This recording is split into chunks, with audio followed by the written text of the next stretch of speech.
Thanks, Jane. So this is a good time to tell everybody that we could all take the opportunity to put our cell phones on mute. We had a few issues with that last week. So I'm here to introduce our panel members and also to introduce the first set of consultants that's going to be presenting part of the baseline document. I wanted to start by thanking our panel members for agreeing to provide us insight on some controversial project as part of a controversial process, a huge volume of material to review, and they're doing it as unpaid volunteers. I mean, federal per diem is not too bad, but it's all other things being equal, I'm sure they'd rather be home. In no particular order, our panel has 4 members today. I'd like to start with Cy Simonstad, who's a research professor at the School of Aquatic Fisheries Science at the University of Washington. He's a coordinator of the wetland ecosystem team. He's got a bachelor's and a master's degree from the University of Washington. And I guess when I talk about all of these panelists, I think they were a little bit modest when they were giving me their biographies, so some of the nice things I'll say about them are kind of a partial list. Cy is a fellow of the American Association for the Advancement of Science. He serves on editorial boards for at least 3 scientific journals. His research focuses on estuarine and nearshore marine environment, coastal wetlands. He does a lot of work on restoration. He does a lot of work on juvenile salmon in these particular environments. So that's expertise that's very helpful for this panel. So Cy, can you? Yeah, there's Cy. Our next panelist is Dr. Jeep Rice. He's the program manager for habitat assessment and marine chemistry at NOAA's Alaska Fisheries Science Center in Juneau. He's got a doctorate in comparative physiology and toxicology from Kent State. He's been working at NOAA since 1971. His program covers a whole range of relevant issues, essential fish habitat studies, a lot of marine chemistry, including topics such as ocean acidification, what you can learn from marine lipids. Petroleum contaminants is one area that they've done a lot of research on. Also do research on energetics. And Jeep was heavily involved in Exxon Valdez oil spill studies in the past, which is relevant expertise for some of the things that you might want to look at here. Next panelist is Mike Stone. He's recently retired after 16 years being the Fisheries Division Chief at Wyoming Game and Fish. And Mike, can you? Yeah, thanks. He's got a master's in aquatic biology from the University of Illinois. In his career, he's worked as a culturist, biologist, ecological services manager, fisheries management coordinator. One of the reasons we were told to recruit him heavily for this panel is that in the 80s he led the development and has since maintained oversight of the Wyoming Game and Fish in-stream flow program, which is very relevant to this baseline study. He's published a couple of books on amphibians and reptiles of Wyoming and fishes of Wyoming. He's with the National Fish Habitat Partnership as a board member, and he's president-elect of the Fisheries Administration section of the American Fisheries Society. Finally, Dr. Hal Geiger, who is probably president and sole member of the St. Hubert Research Group. Do I have that right, Hal? Oh, there's at least a couple others there, right? He's based out of Juneau, Alaska. A long career in fish and game. He was a biometrician with the Alaska Department of Fish and Game starting in 1982. He's been the chief biometrician for a number of years in the Commercial Fisheries Division. Then he moved over to focus on Southeast Alaska, where he oversaw salmon research in that region until the end of his career. He got a doctorate from the University of Alaska Fairbanks, and he has expertise in sampling population genetics, also worked on the Exxon Valdez oil spill, and in particular he's done a lot of work on assessment methods for salmon escapement and salmon abundance. Professionally, he's been president of the Alaska chapter of the American Fisheries Society and also of the Alaska chapter of the American Statistical Association twice. So I have a lot of confidence in this particular group of people and their ability to review. Particularly today we're going to go over one chapter, chapter 15. It's 6,500 pages, not including references to appendices that are outside of the chapter. So it's a large body of material to review. All right, so I also appreciate the willingness to come and participate in this process by Pebble and the Pebble Consultants. And our first presenters today, one is Andra Love. She's a consulting professional specializing in invertebrate studies and ecological studies since 2000. She got some of her expertise at Indiana University, where she got her bachelor's degree, got her master's from the Alaska Pacific University just down the street there. As a member of the North American Benthological Society and the American Fisheries Society, and kind of a familiar face in Alaska fisheries professional circles. Our other presenter this morning is Mary Louise Keefe. Mary Louise received her doctorate from the University of Rhode Island, studying chemically mediated behavior in native populations of Brooks trout. She relocated to the Pacific Northwest in 1991 and spent 8 years working on life history, habitat use, and migration of Snake River spring Chinook salmon and steelhead. For the past dozen years, she's been working as a private consultant, and she's worked on a variety of salmonid population, passage, and habitat projects throughout the western United States. Dr. Keefe has been leading the fisheries research baseline studies on the Pebble project since 2008, and she's here today to talk to us about these efforts. And I'm not sure who's going to go first. Okay. All right, Andra, come on up.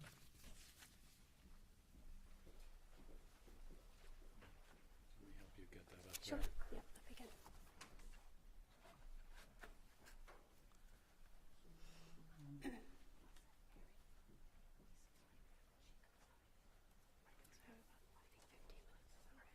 Yeah. Is that you right there? Okay. There you go. Okay, perfect. Thank you. Good morning.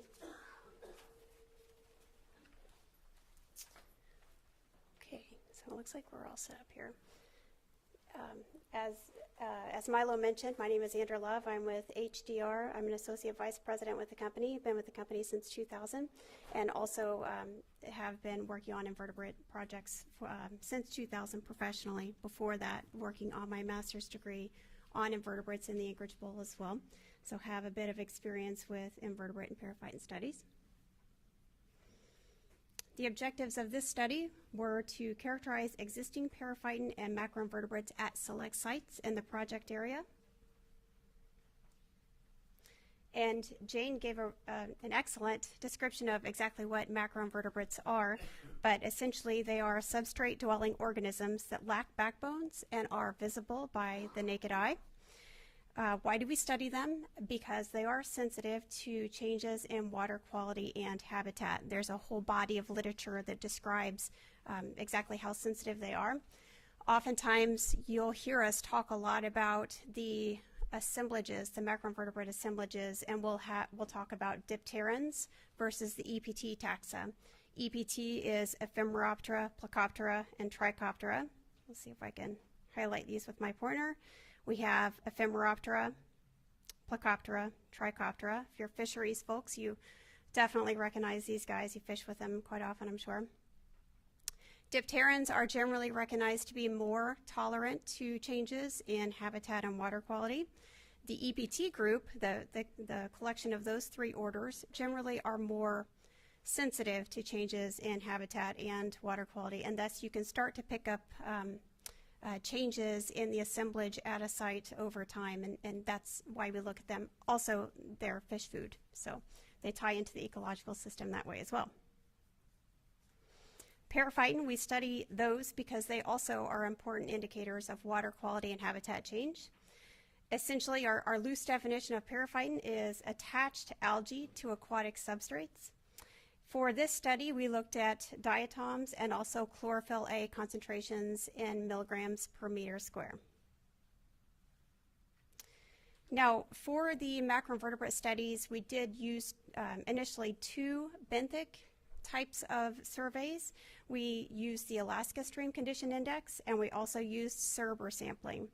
A third method, which was used also in 2004, looking at drifting invertebrates, and I'll get more into detail with these methodologies in a bit. The periphyton study was essentially the diatoms were assessed or collected using the rapid bioassessment protocols developed by EPA.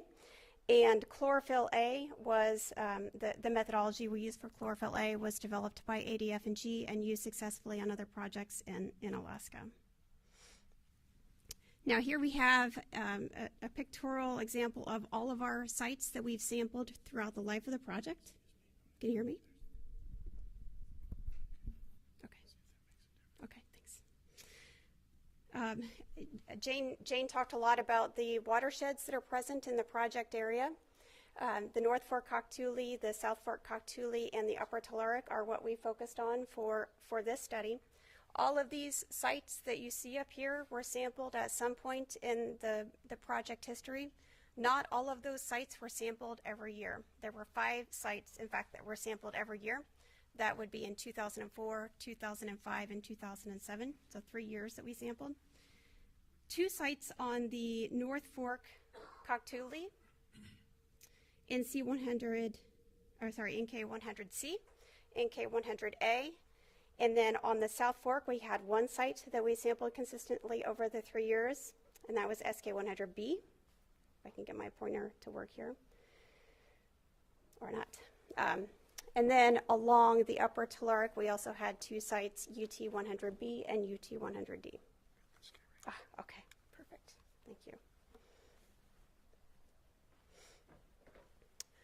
In the road corridor study area, we had 5 sites that we had set up. 2 in the Bristol Bay drainage and 3 in the Bristol Bay drainage and 2 over in the Cook Inlet side. The 3 in the Bristol Bay drainage area were Ursa 100B, Bearden Creek, and Red Creek. Those are the red dots up there. On the Cook Inlet side, we had 2 sites that we sampled, and those were Y Valley Creek, and just to the north of there, an unnamed creek that we sampled as well. Now, let's get a little bit further into the methodology. For the diatom analysis, we did use the rapid bioassessment protocols developed by the EPA, modified for our project. Essentially, what this looked like is when we came up to a project site, we would establish a 100-meter stream reach, and we would take a look at the different types of habitat within that 100-meter stream reach. And we would sample the periphyton from the habitats within that stream reach proportionate to the habitat present. So for example, if 10% of the stream reach was sand, we would take 2 samples from the sand habitat and continue to do that until we got to 20 samples, subsamples is what we call them. Composited those for 1 sample, representative sample for each site. For chlorophyll A, we did that a little bit differently. We came to a site and we found 1 riffle area. We collected 10 rocks and made sure we kept the algae side facing up.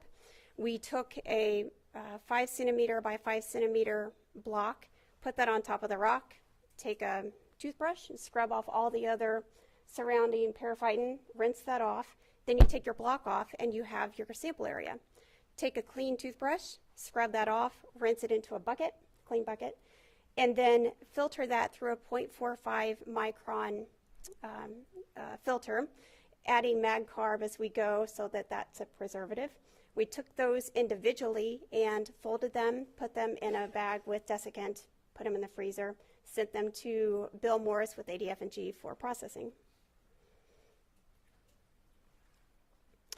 In the laboratory, the diatoms were acid digested and mounted by HDR scientists. The diatoms were then sent to Scott Rollins with the MSU Algal Ecology Laboratory for identification. The chlorophyll A samples were examined by Bill Morris with ADF&G in Fairbanks. For invertebrate field methodology, I mentioned we did use the Alaska Stream Condition Index developed by Major and Barber in 2001. So essentially, again, we're looking at habitat representation within a 100-meter stream reach. So basically, if 50% of the stream reach was cobble, we would take 10 of those samples from the cobble area. Composited those to have one sample per site. Serber sampling was a little bit different. Again, approach to riffle area, and we took 5 Serber samples from those riffle areas and processed those individually so that we could do descriptive statistics on those. Drift nets, essentially we stretched those out across the stream, allowed them to fish for approximately 1 hour, and then combined the material so that we would then have the amount of invertebrates that were passing that site correlated with the flow. Now, getting into the laboratory methodologies, it is typical with Alaska Stream Condition Index samples to subsample those to a 300 count, and that is in fact what we did. Most of the Serber sample material was sorted and identified. There were a few instances where we had many individuals in the Serber samples, and we did end up subsampling those just because they were too chock full of invertebrates. The ID was performed down to genus level when possible. Sometimes there are features, these are not like fish. Sometimes there are features in there that you just can't take it all the way down to the genus and the key, and it's safer to leave it at a lower resolution, if you will. Reference collections were performed, and also 10% quality control performed on the project. Now let's stop here and talk a little bit about our quality control procedures. For example, with the reference collection, we gathered up vials that contained the taxa that were found in the project area and sent those to an outside third-party QC taxonomist for verification. In this case, it was UAA, Environment and Natural Resources Institute. And as is sometimes the case, the 2 taxonomists did vary on some of their assessments. In that case, what we usually do is have our taxonomists go over and sit with their taxonomists. They literally get in front of the microscope, go through the keys together, look at the features, and they come up with a resolution on what they finally will call it. Sometimes they decide to leave it at a lower taxonomic resolution because they can't come to they can't see all of the defining features on the invertebrate. So we did get, this did happen on the project, and in fact, we were intending to change some of those taxa over to other taxonomic classifications. That was slated to happen in our database, which was being developed between 2005 and 2006. We were migrating over from an Excel version to an Access database, and those changes were slated to be put into that Access database once it was developed. That step didn't happen. And thus, I think some of you have seen a review report on our data that shows that there are some taxa that were found in those early QC voucher specimens that didn't get changed over. We have since done that in our database, so our database is now reflecting the corrections from those voucher sets. And I want to just give you a quick overview of what that looks like in terms of the EBD results. These taxonomic changes that needed to occur are shown here in this table. These are all of the occurrences in our database where those taxa were found. In most instances, those taxa were only found once or twice. The changes affect 101 of the 34,350 invertebrates that were characterized as a part of this study, or less than 1%. There is a question about how that would affect the metrics that we developed as part of the EBD. Most of the metrics are not affected. The percent Ephemeroptera, percent Plecoptera, percent Trichoptera, percent Diptera, percent Chironomids, percent dominance. None of those are affected by these changes because the changes were at a higher resolution. HBI scores did change slightly, and I don't know if you can tell on this representation, there are some of those HBI scores that are bolded. The changes that did occur in HBI stands for Hilsenhoff Biotic Index. The range is 0 to 10, and most of those changes that did occur were 0.01 on that 0 to 10 scale, or 0.02. The highest change that we found was 0.61, so still within 1 on that 0 to 10 scale. Taxa richness decreased by 1 for 8 of those samples collected. So essentially, when we called that taxa something else that had been found in the project area in that sample, it did reduce the taxa richness by 1. So those are also shown up here in the total taxometric column. Again, some of them are bolded. 8 of them, in fact, are bolded. And on the statistics, if you think about the statistics involved in the program, it doesn't statistically affect the results.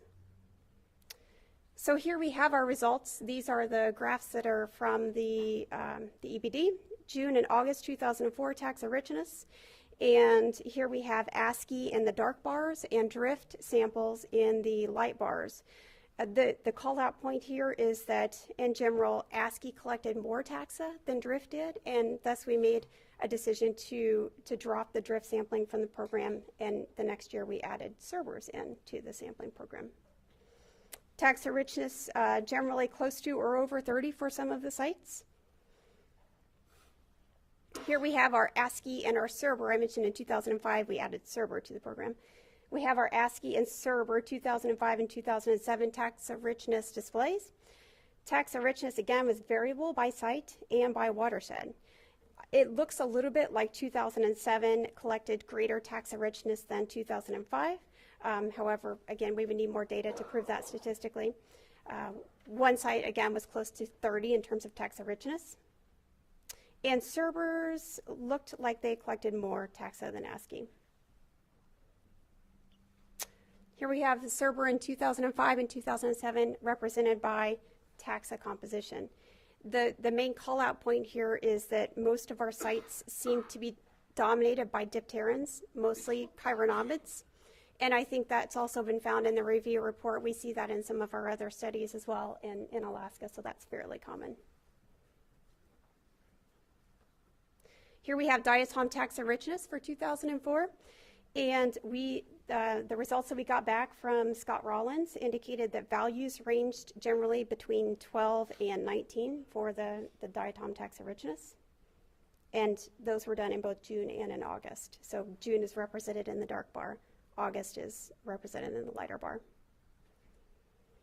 Chlorophyll A concentrations, the periphyton fraction that is chlorophyll A, those were sampled in 2005 and in 2007. The results that were received back from Bill Morris indicated that 2005 concentrations may be slightly higher than 07, but if you look at, when you stack these data up next to each other, they are still within the error bars. So that point would need a little bit more clarification and data to back that up. Now we have results along the road corridor, and just a couple of slides to describe those. We have macroinvertebrate taxa richness along the road corridor for 2005 here. ASCII is represented in the light bar. Cerbers are represented in the dark bar. Now, interestingly here, the ASCIIs are showing a higher taxa richness than the Cerbers along the road corridor. But in the mine site area, it was the opposite. So that's fairly interesting.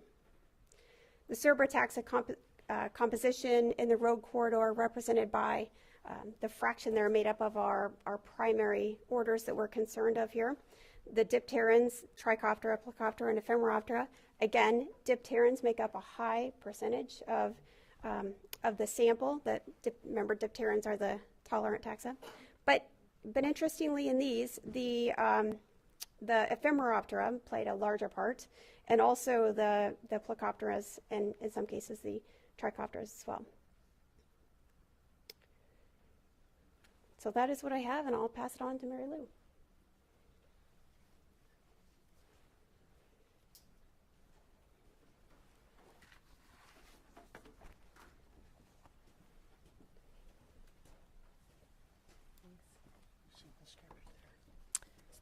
Yeah, can I use the mouse? Is that Should be able to. doable?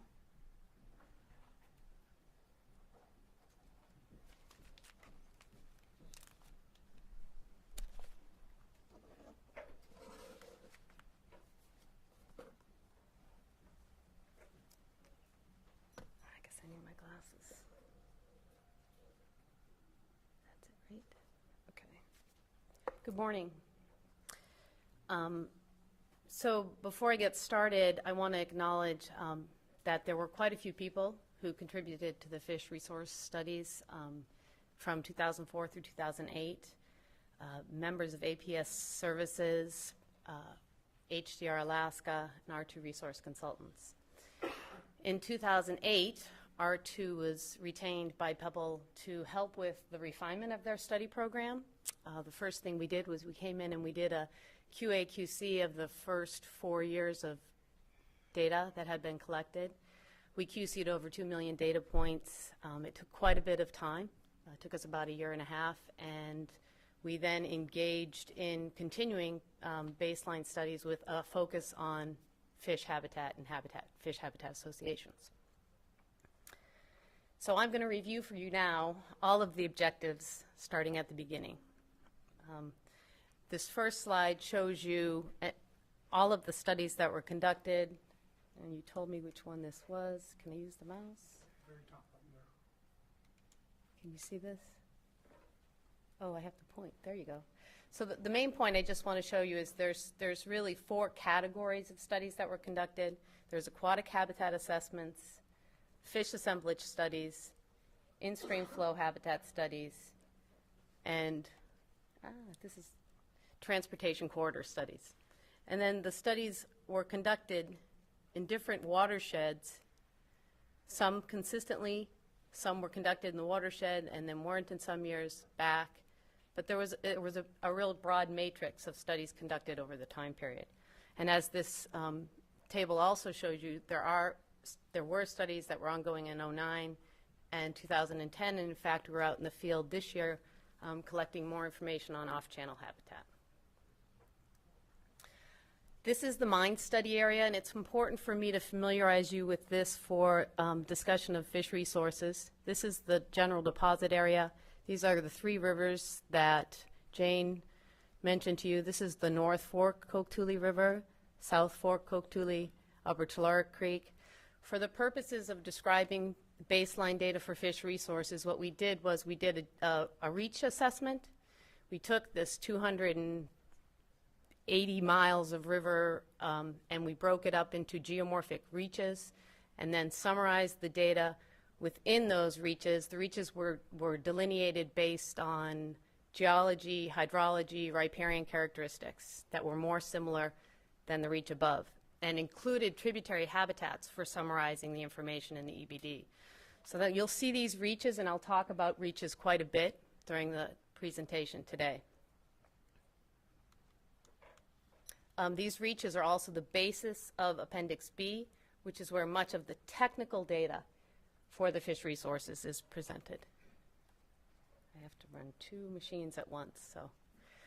Okay, objective 1. The first thing we set out to do was to describe what these systems, river systems, look like. And we used very simple channel morphology. These channels are largely, the main stems are largely single threaded channels, gravel bedded, low gradient, pretty flat stuff out there. You do get into some higher gradients when you get up into the tributaries and the headwaters. They're very strongly influenced by glaciation. They are very interactive with the floodplain, flows typically over top the banks and engage this off-channel habitat that I talked about. Here's some photographs of the North Fork from the downstream reach, NFKA, middle, and you can see single thread, and you do get a little bit of higher gradient up towards the top. Similar scenario for the South Fork, from the bottom to the middle to the top, and the Upper Tularik. Now, one of the points I want to make about the Upper Tularik is they're up in this headwater area. There are some very high gradient tributaries with cascade habitat and things that we didn't see very often in the main stem. In addition, down here in the lower two reaches of the Upper Tularik, it's highly braided system. So the channel morphology changes dramatically down here in this lower reach. Now that we know what the general form of these systems are, we wanted to characterize the riverine habitats that are found within these systems. The general habitat categories, we looked at a riffle, pool, and glide. We used the standard protocol that the U.S. Forest Service put together years ago for Southeast Alaska streams. And yes, it was for Southeast Alaska streams, but there really isn't another standard protocol that's been used extensively and consistently that allows you to just characterize pool habitat and substrate and riparian the way that that protocol does. And we are using that protocol on other projects in Alaska with approval of the agency folks at the table. So in the smaller reaches, we went on foot. We started at the bottom of a tributary mouth, for example, and walked all the way up to the top and characterized the pool, riffle, and gravel habitats that we encountered. In the larger waters, like in that lower UT where there were lots of braids, we couldn't walk this. It was too fast, too steep. So we got on a boat and we modified the protocol for large water. We covered over 167 miles of habitat surveys. About 130 of that is in this upper small headwater tributaries and small channels. We conducted over 140 stream surveys. 8,000 individual habitat units were delineated and characterized, and 670 channel morphology transects where data was collected. We also, in support of the in-stream flow modeling effort, wanted to do a remote habitat characterization of the entire watershed, not just what we could access on foot. So we used aerial photography and videography that was collected from low-flying aircraft. We incorporated GIS software, and we went in and we characterized pool and riffle habitat along the entire length of each of the three rivers, from the confluence, the Coke-Tules, up to the top, and then Upper Tularik from the lake up. These are data describing that habitat characterization. They're pie charts. They're the same pie charts that are presented in the EBD. Basically, what they're showing you is largely fast water habitats, riffles and glides or runs dominating the habitat in particular. In the lower to middle reaches, you start seeing some pools showing up in the middle, and you get up to 40% pool when you're up here around this sharp bend in the North Fork. These pools in the North Fork are 98% associated with beaver activity. In the South Fork, it's a similar situation. Fast water habitats dominate in the main channel. You get a few more pools, or a few pools showing up. You get up to SFKC and SFKD, still largely dominated by beaver activity. UT, again, not dramatically different. We have pools showing up in UTD.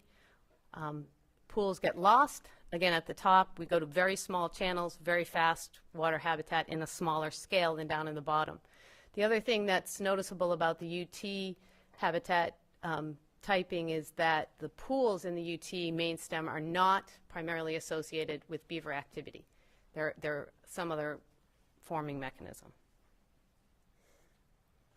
Another part of our habitat surveys was to document the locations of special features, things like seeps, springs, lakes and ponds, tributary mouths, things that may be important for fish rearing at different times of the year.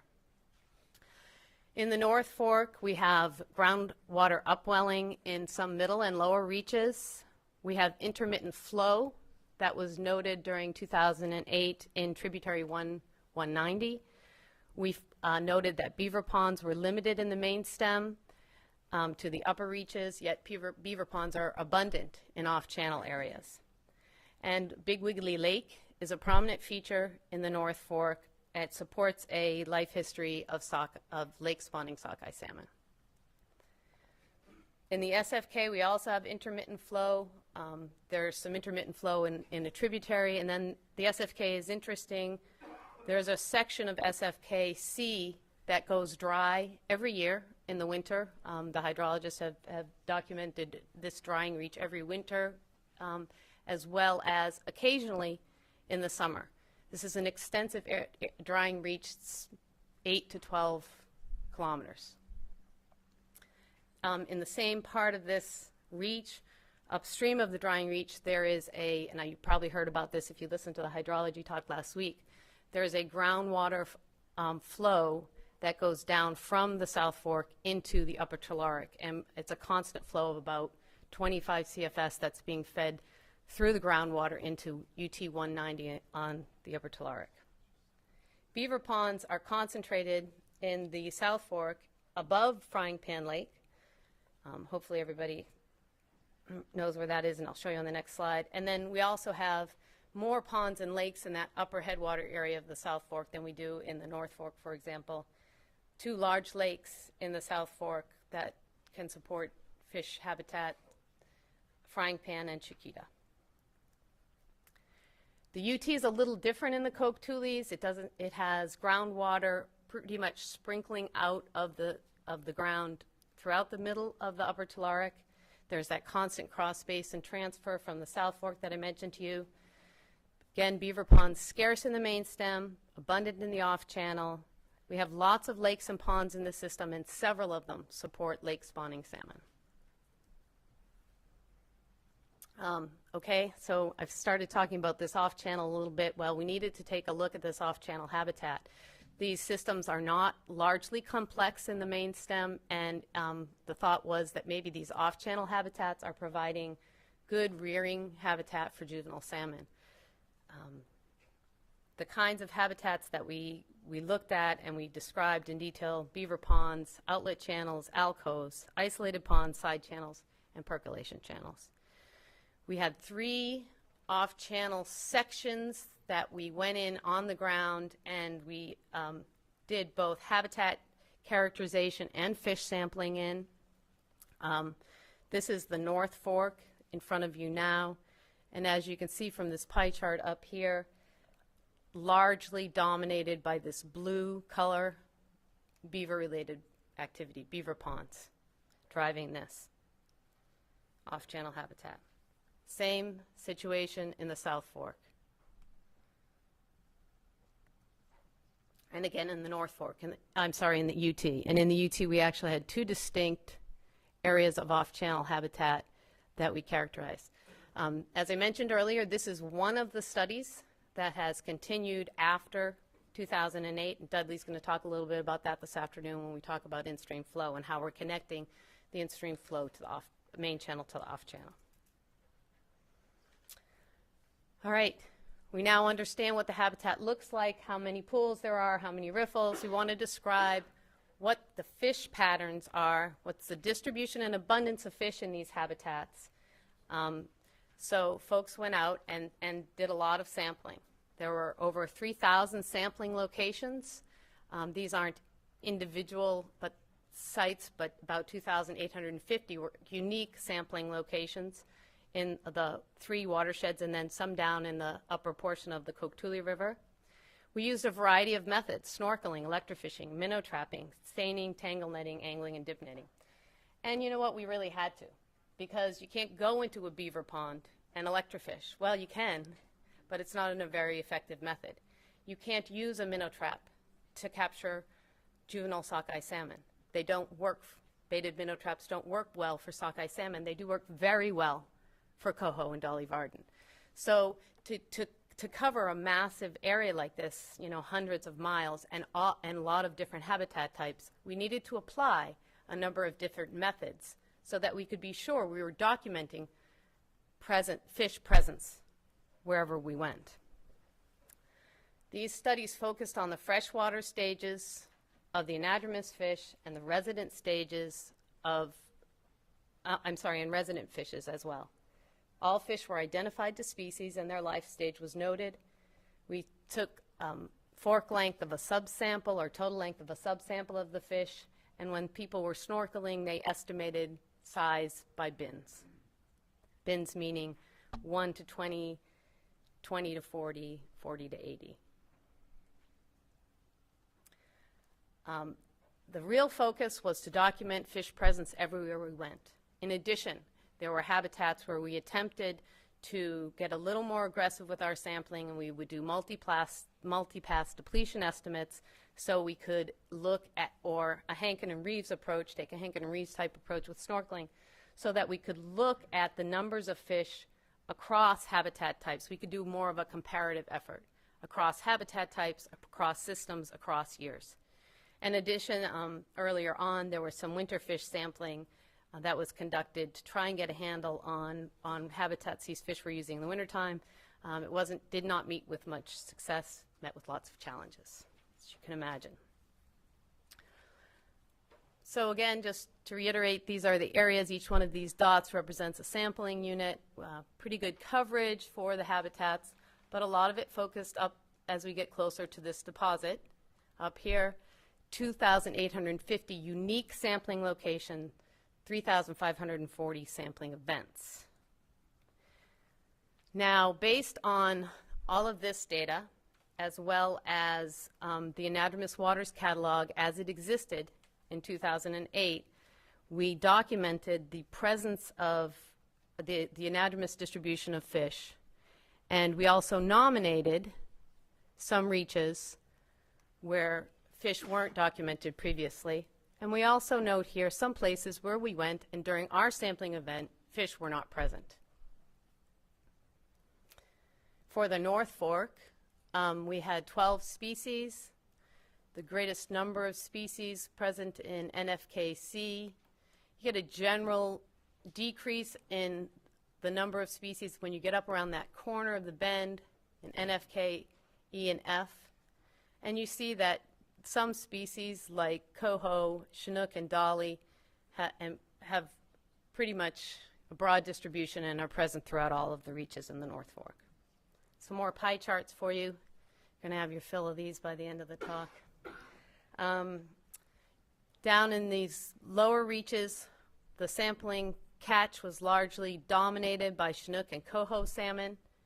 You get up here into the middle reaches, and you still have quite a few coho, but you're starting to see some sculpin, you're starting to see some dollies, and up here at the top, largely sculpin, few dollies, and a couple of chinook show up in the catch.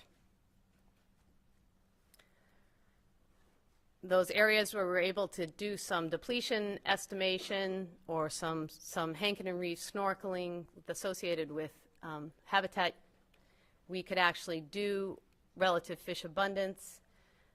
These, and it's really hard for me to see the numbers, so the chinook and the coho seem to be dominating in the lower portions. The numbers are about 500, somewhere 50 to 500 fish per 100 meters of stream. In the upper portion, you see a lot more colors here, but still, we see this blue bar and the red bar are driving this graph, and these are the chinook and coho again. Numbers go from 50 again to 1,600 fish per 100 meters of stream. These other resident species are down here, and they're all less than 50. I'm going to move over to the South Fork now. I'm going to go through the same pattern of slides for you. So this is the anadromous distribution. It goes right up there to that yellow spot there. You'll see that some nominated sites and tributary habitats, and some sites where we simply did not observe fish when we were out there at that time. We were out there. The greatest number of species in the South Fork, 13 species in SFKB. SFKB is where that drying reach, it's below that drying reach, so the water goes subterranean and then pops back out in a very large spring. We call the South Fork Springs. A lot of these species we believe, are associated with that upwelling and below. You see an interesting shift in SFK. It's in here in SFKD where Frying Pan Lake is located. Frying Pan Lake is very shallow and very warm. It's full of northern pike, kind of like the gauntlet for juvenile salmon. And you see this shift right around Frying Pan Lake where you lose the numbers of anadromous fish, and it becomes largely resident. So here's composition of catch, Chinook, coho dominating the catch. Less so here. This is that area where that spring is. You can see quite a bit of diversity of species here with dollies, grayling, stickleback, Chinook, chum, lots of fish. Above the drying reach here, we have still some coho showing up, but this is all Arctic grayling, sculpin, dollies, Arctic grayling, sculpin. So this is that shift I'm talking about where your anadromous fish really decrease as you move up the system. Color patterns are the same for relative abundance, and the numbers reflect, in these lower systems, large numbers, hundreds, 50 to 100, hundreds of fish per meter for the Chinook and the coho, fewer for the residents. As we get up into SFKC, the numbers are about 50 for the highest. These are Chinook, sculpin, and Arctic grayling, and they go down to quite just a couple of fish per 100 meters. As we move up, SFKD, this is dominated by Arctic grayling and sculpin. About 275, 300 fish are the high numbers here. And up at the top, just quite a diversity of species, resident species up here. The numbers are pretty good, 40, 50, 80 fish per 100 meters. UT. Quite a bit of the anadromous goes all the way up to here. And you can see in the green, quite a bit of a new stream nominated to the catalog from these tributaries that we went into, and then yet still some sites where we did not see fish.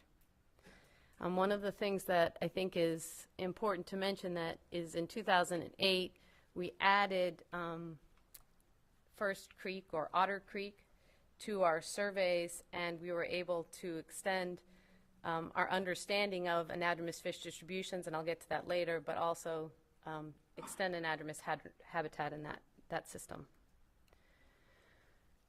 Similar species composition in the UT, similar number, interesting, little bit of a different pattern, but not too much. I mean, lots of fish lower in the system, fewer fish when the channel gets smaller, up towards the top. It's not surprising.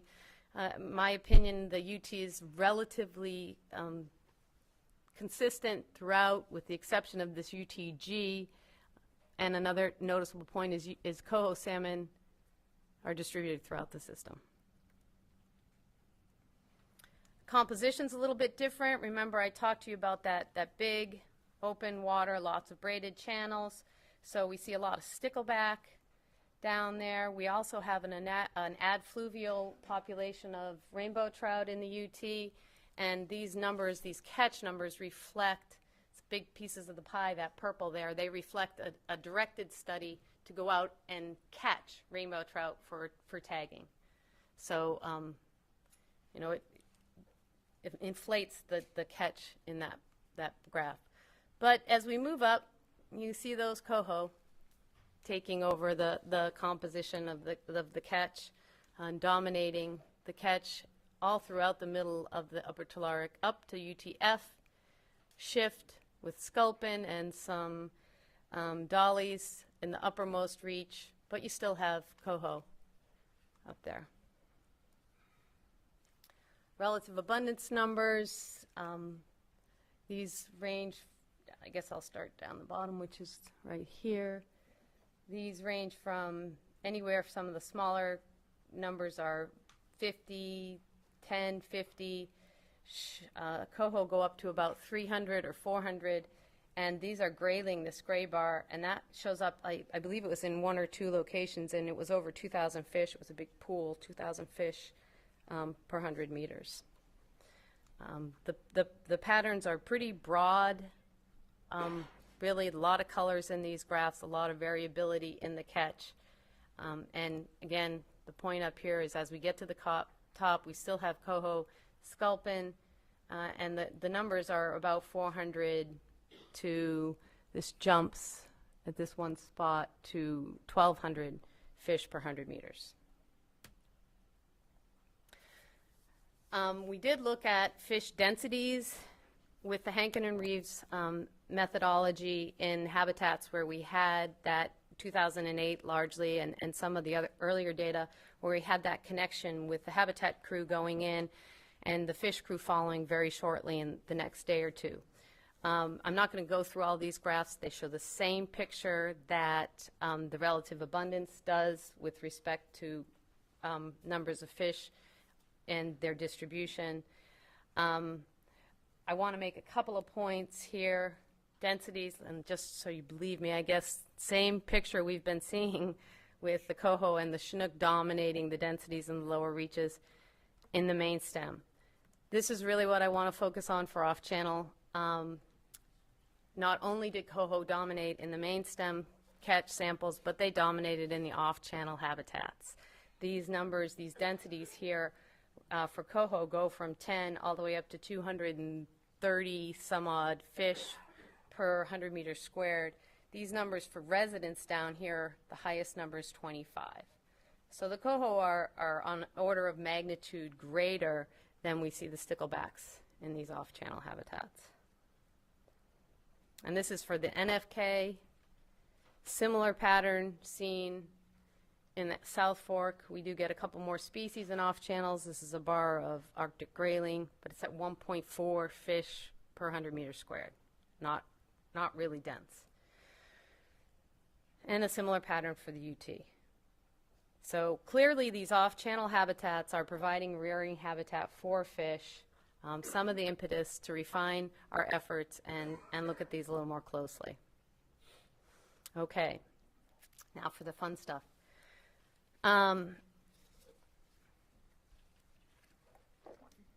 So anadromous fish habitat, it's important to get an idea of the distribution and abundance of spawning salmon that are using this system.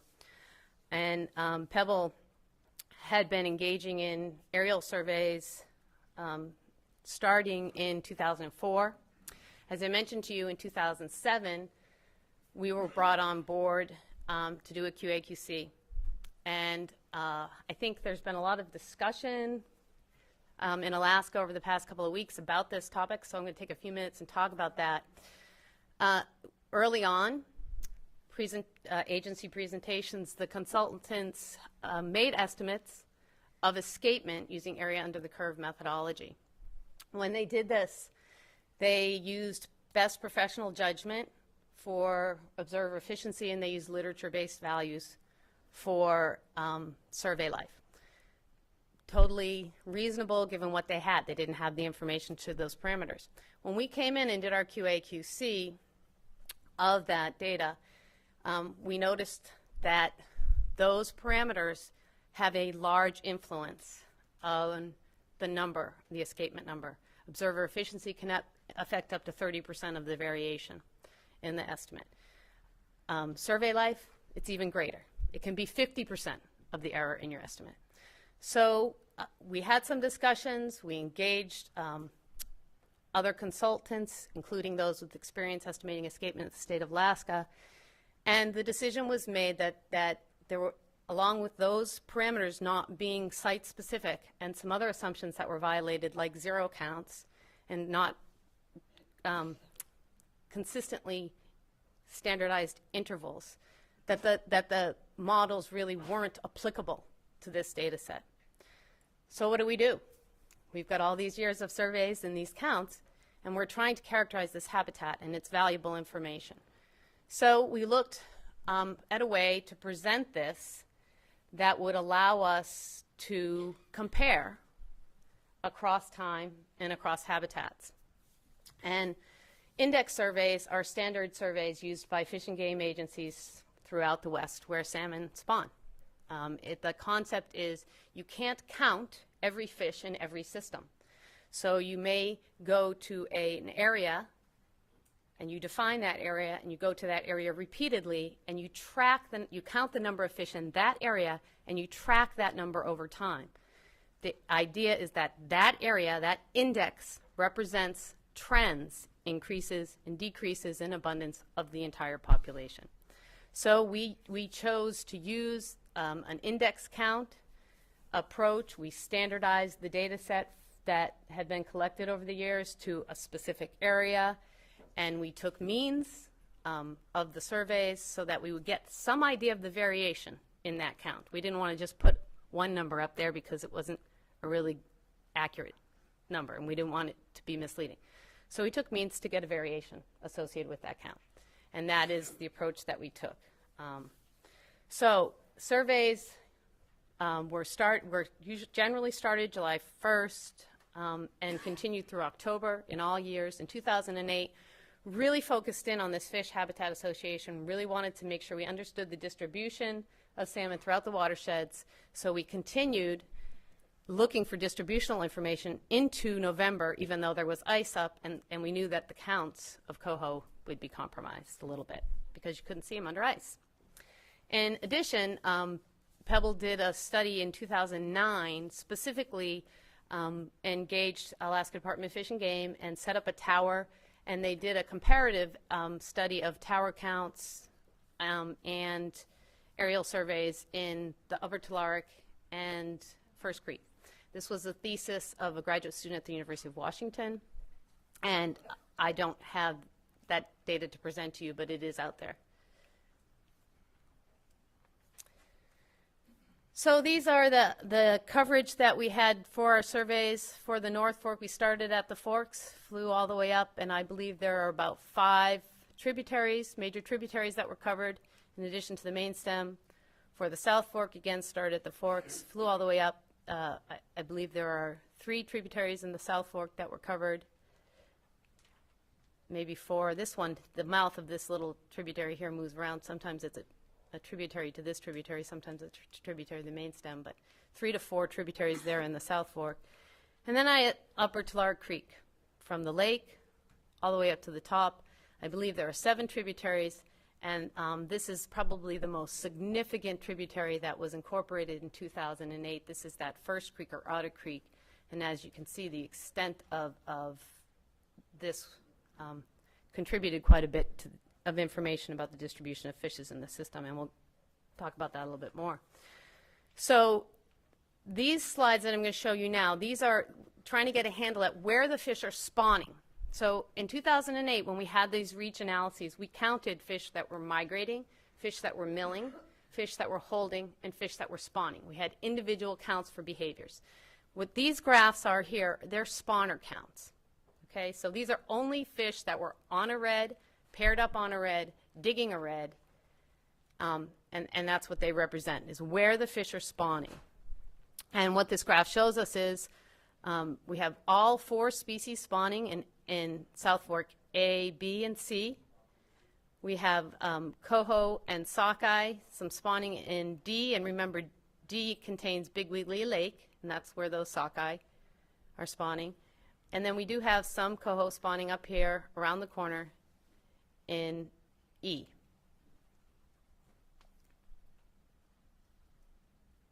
For the South Fork, virtually 99% of the spawners were all in A and B.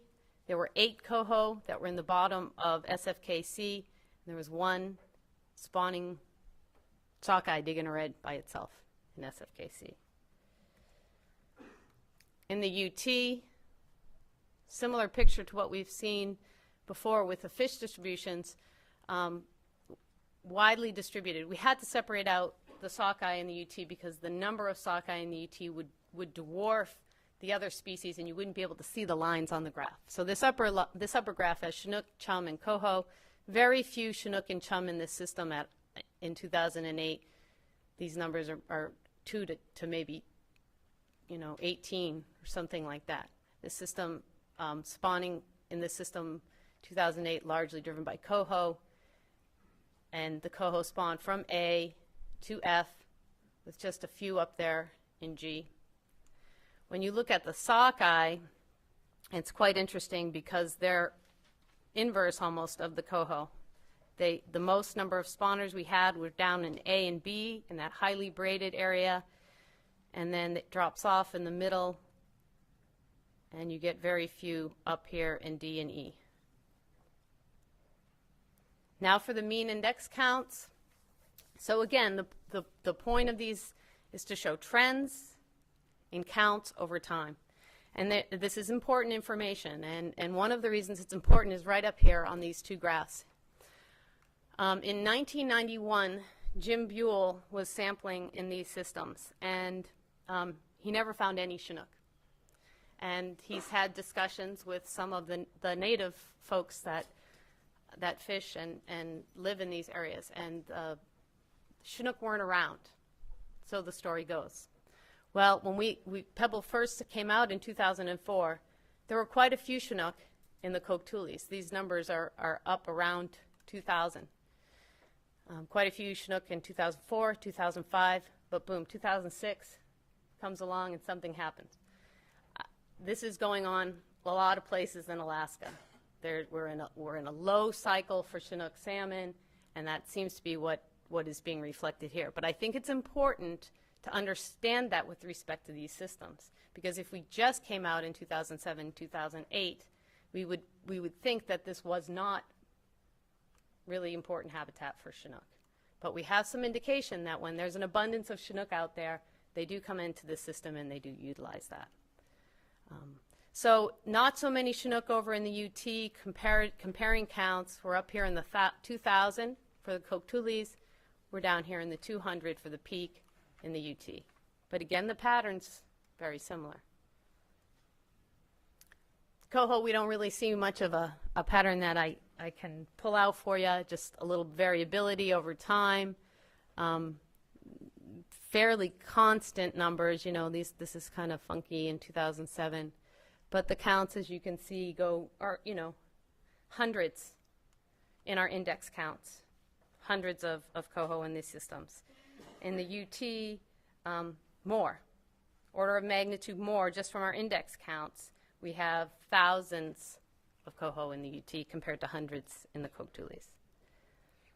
Adult chum, again, the Coquetoolies have hundreds of chum using those systems.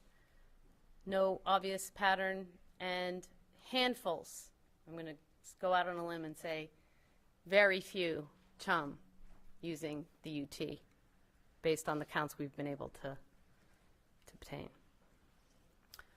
So now we'll look at sockeye. Fairly constant runs based on index counts in the North and South Fork across the years. The North Fork is a little bit less. It's about 500 to maybe 700. The South Fork, it's about 1,000 to 2,000. So the South Fork seems to have more sockeye than the North Fork based on these counts. UT, dramatically different. Index counts in the UT as high as 30 some odd thousand in 2004, but there is a little bit of variability in that count over the years, ending up at about 13,000 2008. I mentioned a couple times that we looked at First Creek in 2008 for distribution, and here's some main index counts for separating out that. This is UT 1.60 in our stream code naming, but this is Otter Creek or First Creek. This is coho salmon, and you can see that if you separated out that count It represents about 17% of the count for that year. Sockeye salmon are even more impressive. We have about 40% of the count of sockeye salmon in First Creek in 2008. These data were repeated in 2009. And that study that I mentioned to you. So I guess, here's just, this is my last slide on index counts, and to me this kind of expresses the value of having, if you don't have the data to do a good job on escapement numbers, why do anything at all, somebody might ask. Well, here's the value in that. You have a fairly constant, what these numbers tell you is you have fairly constant counts of sockeye in these systems over time. You see trends in Chinook over time. If you went out in any one of these years without these trends over time, you may make different conclusions about the number of spawners using these systems. So for me, that provides value in looking at those trends. All right, so I'm going to jump to the representative road alignment. We conducted surveys within like 1,000-foot corridor. Started at the mine area and went all the way over to Cook Inlet. And the questions that we're asking is, what are the baseline channel conditions? What are the aquatic habitats that are present where those stream crossings may occur? What were the water quality characteristics? Are they supportive of aquatic life? And what was the composition and distribution of fish species? We conducted habitat and fish surveys similar to the way we conducted them in the main stem.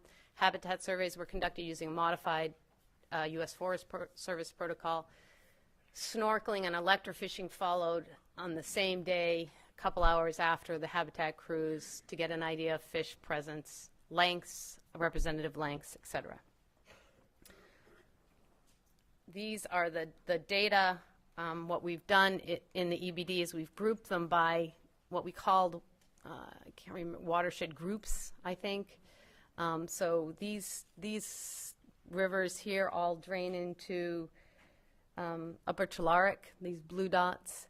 And then as you go over, it's different watersheds and isolated groups, and Pile Bay and Cook Bay. So it's kind of like grouping them by where they drain into for purposes of characterization. And then again, here's some on the Cook Inlet site. These are Williamsport. Fish presence, the blue dots are where we saw anadromous fish present, and the red dots are where we saw resident fish. And the black diamonds, there's one, no fish present at the time of our sampling. Cook Inlet had a couple of black dots, one resident. Anadromous down here in Y Valley, and a black dot. Water quality, we looked simply at whether the criteria was met or not. The blue dots indicate water quality was met at a site. The red and black and the blue and green indicate that water quality was not met. The black circle with the red cross in the middle of it is where temperature criteria was not met. The red circle with the black cross in it, or I guess it's orange, I don't know, orange and black on my screen anyway, is where the dissolved oxygen was not met, and the greens are where pH criteria was not met. Same scenario for Cook Inlet site, so water quality was met in all of these, except over here we had a pH issue the last site. And that's all I have. Thanks, Mary Louise. All right, we've got, that's all right, yeah. So we've got a break for mug up. Let's come back in 15 minutes at 10 till.